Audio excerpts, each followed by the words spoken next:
झेप मराठी, आरसा महाराष्ट्राचा। प्रवासात महिलेची फसवणूक करणाऱ्यास अटक। शिरपूर शहर पोलिसांनी केली कारवाई।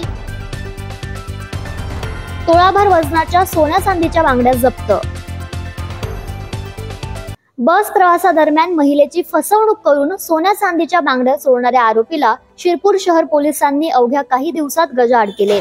या आरोपीने बसमधून प्रवास करणाऱ्या महिलेला फसवून तिच्या हातातील सोन्याच्या बांगड्या चोरल्या होत्या। या प्रकरणी नितीनबाई सोनवणे यांनी शिरपूर शहर पोलीस ठाण्यात दिलेल्या तक्रारीनंतर ही कारवाई करण्यात आली।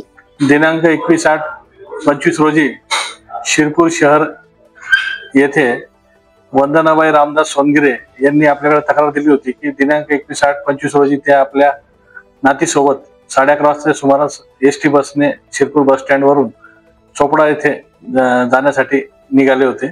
त्यावेळेला कुणीतरी अज्ञात इसमाने त्यांच्या हातातील सोन्याची बांगडी 25 ग्रॅम वजनाची, किंमत अंदाजे 70,000 रुपयाची कापून चोरून नेलेली होती। त्याबद्दल पोलीस स्टेशन शिरपूर शहर येथे गुन्हा दाखल झालेला होता।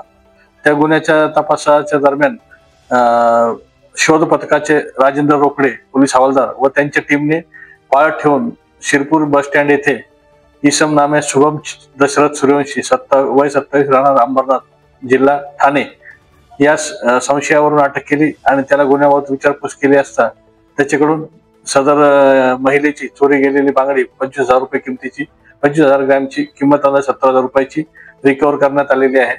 प्रवासादरम्यान अज्ञात चोरट्याने नितीनबाई सोनवणे यांच्या हातातील सोन्याच्या बांगड्या चोरल्याची माहिती होती। पोलीस निरीक्षक किशोरकुमार परदेशी यांच्या मार्गदर्शनाखाली तपास पथकाने मिळालेल्या गुप्त माहितीच्या आधारे संशयिताचा शोध घेतला।